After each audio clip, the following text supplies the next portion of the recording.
Day evening, the Wood County Board of Education rejected the new proposed attendance boundary for Jackson and Hamilton middle schools.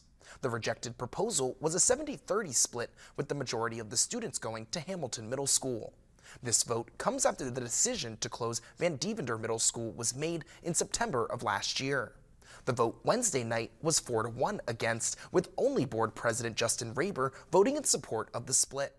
He said the 70-30 split, which he voted for, was based on trying to keep some kids together as they go from Jefferson Elementary up to middle school.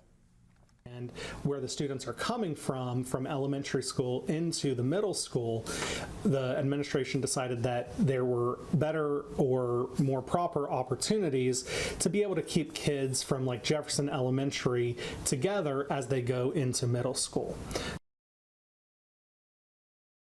Johnson said she voted against the proposed boundary because they were not the plans shown to the board during the school closure hearings. She also says that Title I schools are determined on a year-by-year basis, and Hamilton Middle could lose the funding in the future.